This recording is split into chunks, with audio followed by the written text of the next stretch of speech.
ahead for education in all the state of California. Some of your thoughts. I do teach a mile down the road at Valencia High School, and high school teacher, and that kind of thinking is definitely what we need to really resolve some of our education issues.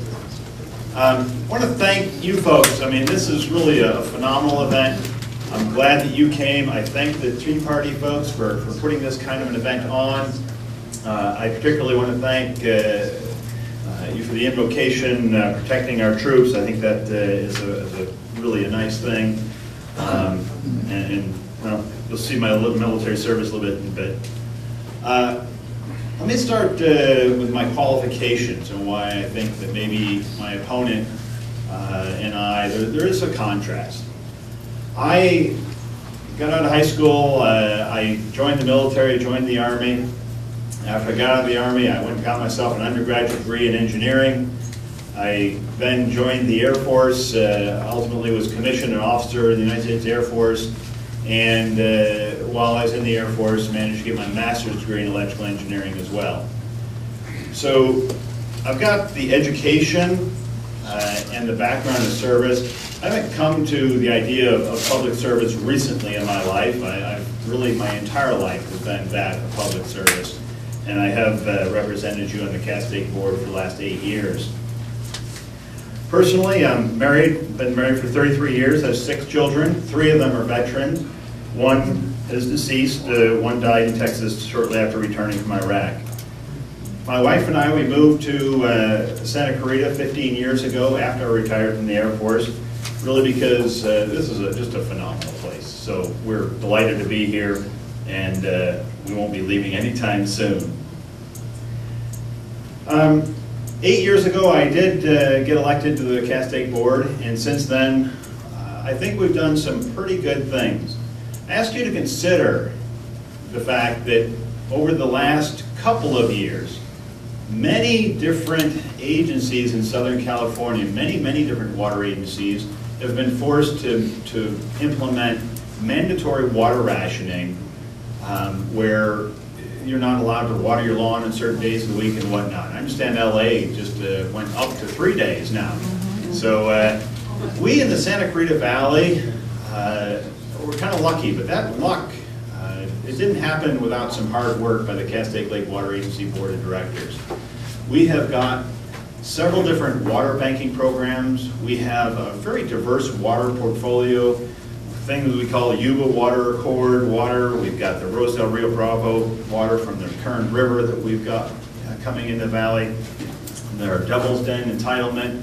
We've really got a great deal of different water supplies, and because of that, you've not been asked to ration your water. You've been asked to conserve, of course, which all responsible people I think should, but it's not been mandatory. And as a matter of fact, this fall, or before the end of the calendar year, I will be pushing our board to actually be putting water into our water banks, okay? Whereas other agencies this year have been withdrawing their water. We're working on some very forward-looking projects as well. We've been working on a project called the Garden Bar Reservoir. Here, we're quite a few years out, but will be more storage that we'll benefit from. We've kept up with our infrastructure improvements. We've brought a large pipeline and storage to Canyon Country, which serves specifically my division in Division 1. And we've been working on the statewide problems. As you heard Cameron Smythe mention, the Delta's in trouble. And I'm glad he spent a little bit of his time talking about that so that I don't have to. We have committed to working on that problem. I've been engaged in that issue for all 8 years I've been on the board. And in fact, in the last couple of years, our board has committed to working on the design and the environmental work and the studies that are necessary to actually do a fix. As he said, it's no longer called the peripheral canal, it's alternative conveyance, but it's really the same thing. It will increase the reliability of our water, and it will do a lot to address the chloride issues But of course, that is a long-term fix. I've protected the ratepayers. My votes on the board when I was not pleased with the retail water increase, didn't think it was fairly allocated. I voted against that. I voted against large capital borrowings for a retail arm that I don't think are reasonable to push off on the future taxpayers, future boards. So I'm certainly a taxpayer and a ratepayer advocate on that board. I'd ask that anybody that's curious about my service review. You can certainly review my voting record, but you can review my personal conduct on this board as well. You can certainly go to Castaic Lake, and I would invite you to do so, pulling the travel documents and my Form 700, the ethical or the filings that we have to do to see where I've served you well, and I've tried to make sure that in my service I'm not taking things, I'm not staying in expensive hotels. I tend to stay in Super 8 motels and that sort of thing when I'm traveling, rather than more expensive kinds of things. So I would invite you to really look into my history. I'd invite you to look at my political fundraising. The largest donation I've received to date was a $500 donation from a local businessman. My opponent, his donations have been significantly larger from out of the area kinds of things. I will not have and never have had any conflict of interest issues on this board. I'm a public school teacher, retired military officer. I don't have the conflicts that could arise if you elect someone who's a local lobbyist with a building association. So in conclusion, I do ask for your support. I ask for your endorsement. I ask you to consider my education, my background, my history of service. And I ask you to consider the ethical considerations as well. I look forward to entertaining questions here. Perhaps you can give me the lobbyist question. Okay, the question is, as you know, there's been a lot of stories lately about the sanitation rate hike that they wanted to go through, but we fought it and we got it at least delayed for a little bit. There was a lot of controversy over the study that was done on whether strawberries and avocados really can't deal with that much chloride.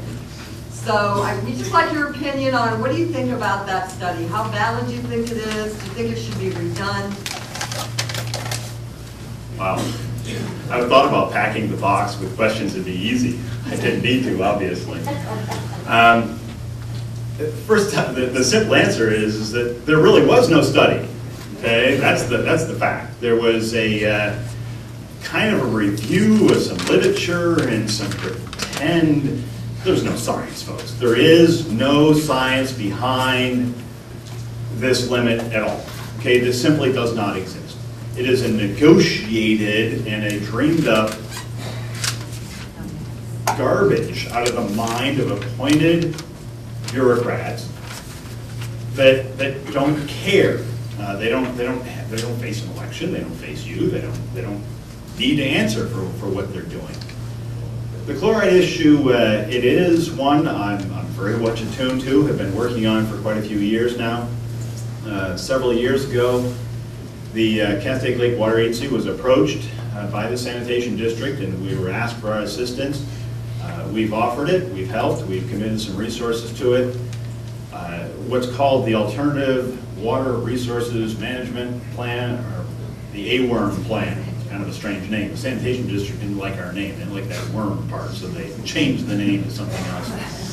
But that plan is something that we did assist in coming up with. It did manage to cut the cost. The initial estimate, the initial idea, insanity, was to build this huge reverse osmosis plant, treat all the water, and send a brine line out to the sea through Ventura County. Just that part of it, trying to dig a tunnel or a pipeline out to the sea would have been near impossible politically, and Ventura County wouldn't even allow us to do it anyway, I don't think. But the plan is one that did cut the estimated cost in half.